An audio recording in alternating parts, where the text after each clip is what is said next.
How's it going, everybody? My name is Mason from Cosplayers 1012, and today I'm also, for the second video, this is the second video of the day, I'm going to be showing you guys a review of the base set along with some figures that I bought for Xwing. So without further ado, let's get started.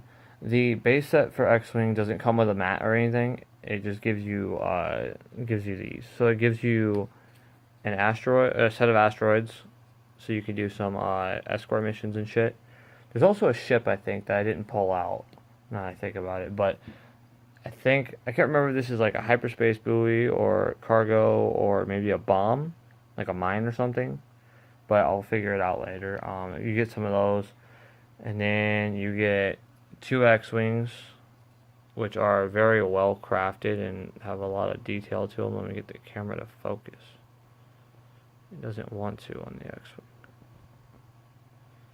Come on. Oh, alright. Well, you guys can't really tell because I'm using a phone camera that just doesn't want to function. But let me see if I have a lot of fucking dog hair on my shit. On my mattress, but whatever. So, it's not really gonna let you see all that detail actually from the looks of it. But it looks really well crafted. The blaster wing on the wings are a little flexible, but it comes with two X-wings and some cards for the X-wings. Let me whip out one of them. So here's one of them. It's a Red Squadron pilot. His pilot skill is 4, does 3 damage per attack, has a boost of 2. I think it's targeting computer is like ups your attack chance by 3. I think that's what that yellow one is. I can't remember. And then the blue down there is your shields, and he has special abilities there, which is focus and targeting computer or lock on. And with a 4 pilot skill, he would go. Let's see, the guy over here, this guy. Let me find his card. Here he is. He has a pilot skill of 6, so he would be the last or the first player to strike between the two of them. Because the way this works is, when you're playing with factions, if you start with just the base set, you're only going to have Imperial and Rebel Alliance. And so, this guy right here, this beautiful TIE fighter, let's see, what did I pick for him? I put Obsidian Squad Pilot. He has a pilot skill of 3, does 2 damage. TIE fighters have no shields, at least the standards don't. He can use focus. I'm going to call that loop-de-loop for now. And that's just like to get behind the enemy. And then that's an evade, so you can use that to cancel out one of the hits on a die, unless it's a critical. I don't think you can use that to cancel criticals. But there's a cat scratching at my door. You can use the Imperials always go first, and then I think it's the person with the highest pilot skill goes first. So in this case, between this TIE fighter and this one would go first. This is Night Beast is the name of the pilot. I think I pulled that card out actually. Let me look. Night Beast. Did I pull that card out? I did. So Night Beast is a 5 pilot skill. Oh my goodness. He does 2 damage, standard TIE fighter shit, and he has the same abilities. So between him and the Obsidian Squad pilot, he would go first, in which you would use, where is the dial? TIE fighter. Okay, so this dial right here, he's performing a stress movement, so he's not gonna be able to do one of those next 2 turns. But the this dial right here controls your movements. If I can like turn it with one hand, let me set this up.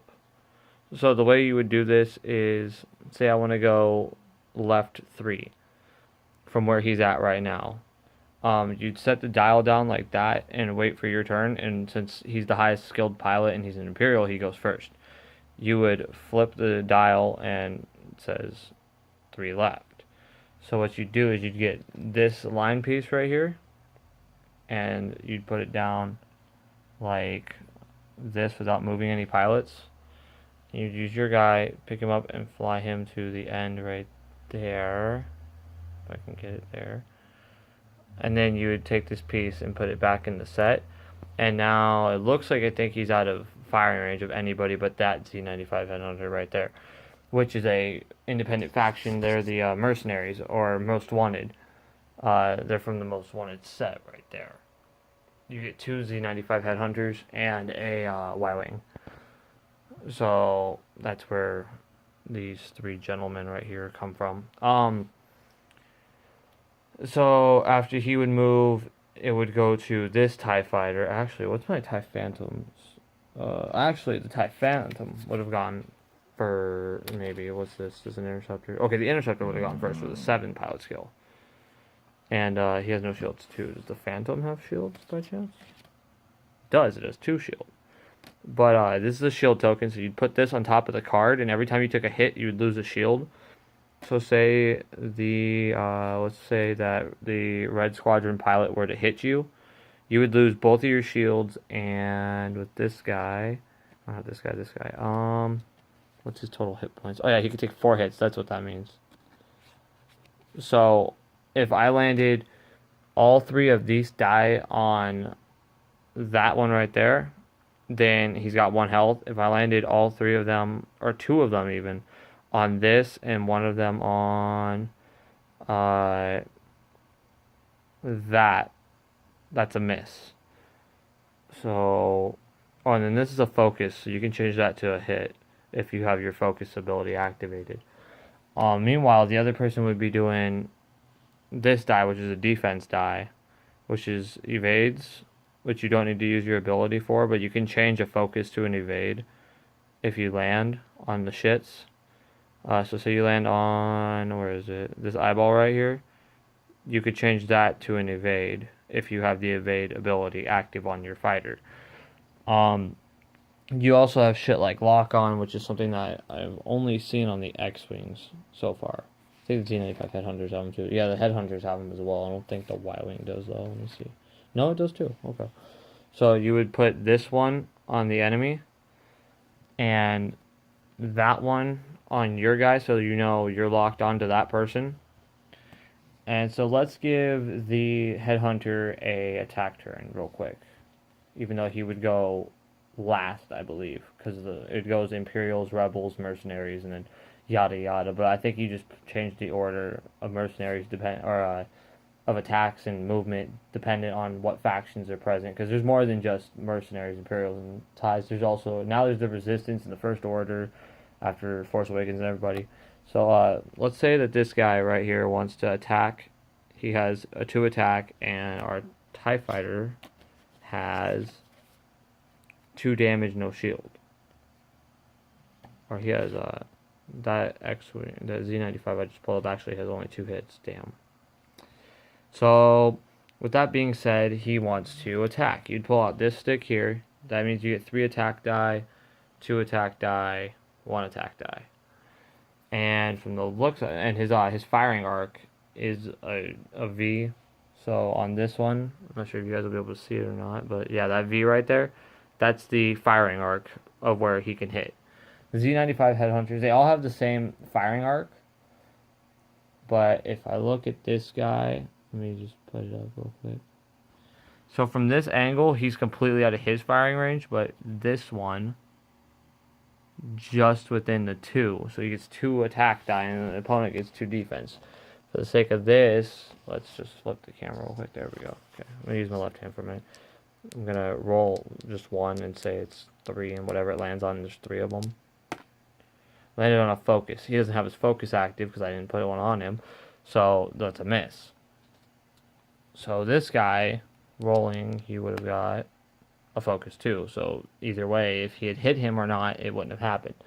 So now, since he just attacked, that would be the end of the attack phase. But let's say this TIE fighter wants to attack this Y-Wing, and they are very close to a collision, which results in whatever vehicle, unless you have shields. So say like if this X-Wing right here collided with this X-Wing, he would lose all his shields. This TIE fighter, on the other hand, collides into the Y-Wing. The TIE fighter dies, he gets out without a scratch. So let's say he wants to attack. He is in the 1. And so what can happen here is 3 attack die. Focus, hit, and a critical.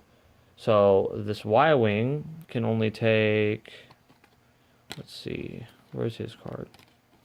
Can only take 2 hits, so he is down. So what you do is you remove him from the field and lay it down like that, so you know that he's no longer usable. And then let's see, since the Empire just attacked, it would be the Rebel Alliance's turn, but neither of them are in a, are they in a firing arc? Let me see here. Oh shit. Put him back to where he was. He's just barely within the 2 firing arc of the TIE Phantom.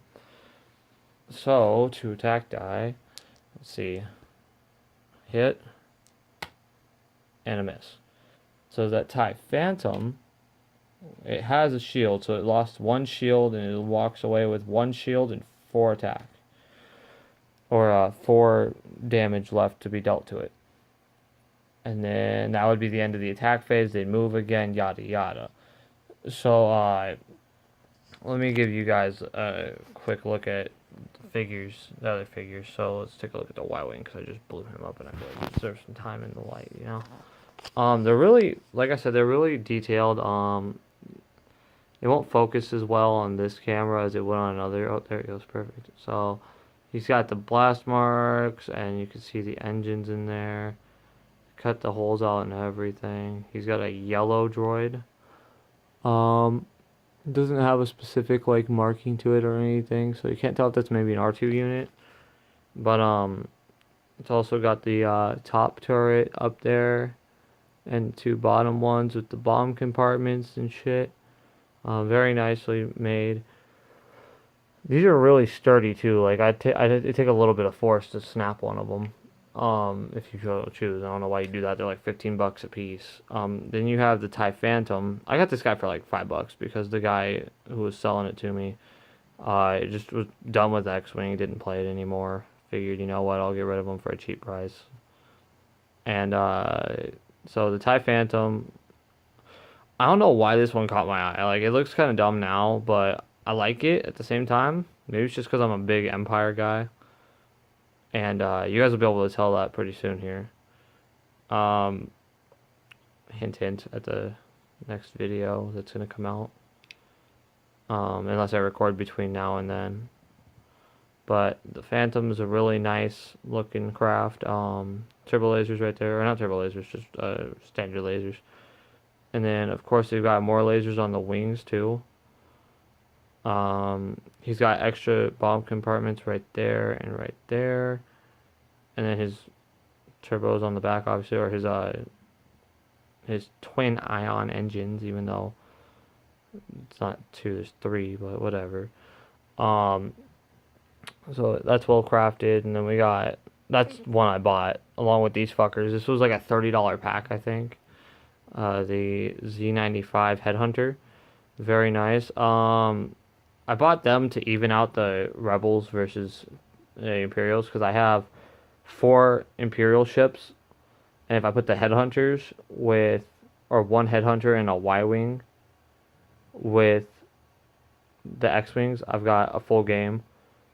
And if I wanted to, I could do a squadron like this, like that, and then put these guys together like this, and then that's a full match right there. Oh wait, hold on, that's what I was gonna do. Or yeah, okay, so I put them like that. That's a 4-man squad. That's all Imperial. That's a 4-man squad, and then I could leave him out, or I could put 2 Z95 Headhunters, or I could throw in a random, and I could leave it as 2 Z95 Headhunters and 2 X-Wings, and have a random Y-Wing as a independent faction, and maybe make him the objective, like, oh yeah, that's a contact, you gotta go get intel from the, let me flip the camera again, I'm sorry about that. Let me go get intel from this guy about the 3rd Death Star that never finished being constructed because we got intel early and took out the TIE fighters before they could let everybody know and whatnot. And so you could either make him an objective or like, you know, put a story behind him, like, oh yeah, this is a downed rebel pilot. He's just kind of drifting in space, and our job is to go get him from here, grab him, and bring him back before these guys can get to him and deal. Where's this card? I keep forgetting what his stats are. Deal 2 damage to the Y-wing, and if he blows up, then the objective becomes to eliminate all Imperials, so at least they can't go back to command and be like, hey, there's more rebel fighters.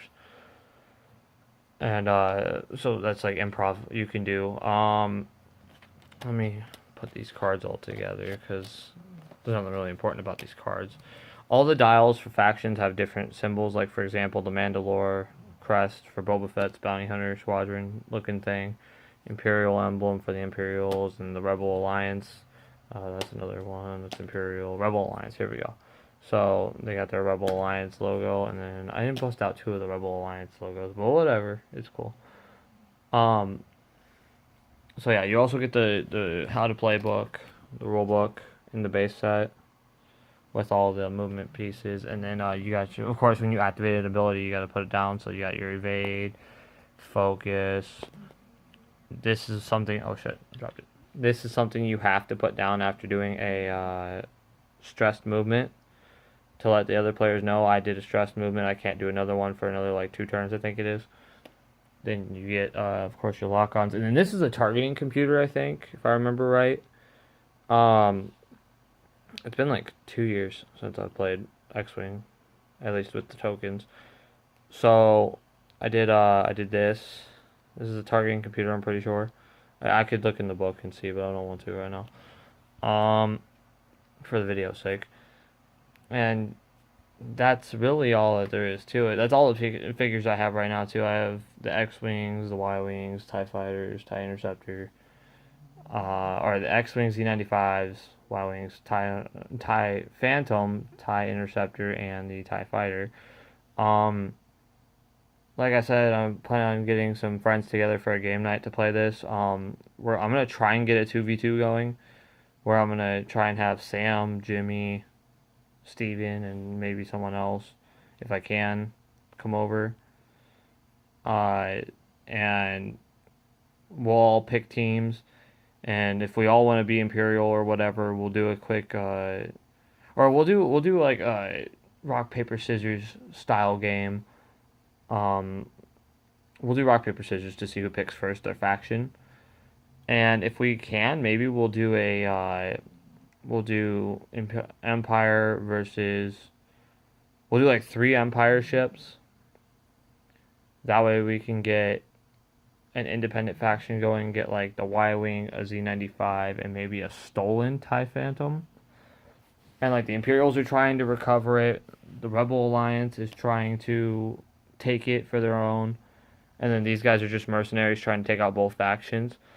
And their goal would be to take out the Imperials and the Rebel Alliance, while the Rebel Alliance is to take out the Imperials and disable the because you can, when you get a critical, you can choose to disable, which will disable the enemy for 2 turns. I don't know why the hell you do that unless you get the objective to do so, but they can disable the TIE Phantom, take out these 2, and they'd win the game. So that's one way to do it. But I don't know, we'll figure it all out in details later on. But that's my like quick review / first impressions of the ships. I just want to get one thing across really quick though about the 95 Headhunters. The thing I don't like about them is that there's no room for a droid. I feel like the astromech is really what makes the Rebel Alliance ships and just like ships like this in special, or in general very special. Because like you look up there and you think that slot right there in between the 2 engines would be a slot for a droid. It's definitely not. But yeah, thank you guys so much for watching. Like and favorite if you enjoyed. Subscribe to Remember the Cosplayer's Armor today. I haven't done my outro in forever. And I will see you guys in the next one, which will either be my unboxing and review of the surprise item, or it'll be a game night with Xwing. So I will see you guys in the next one. Bye, guys.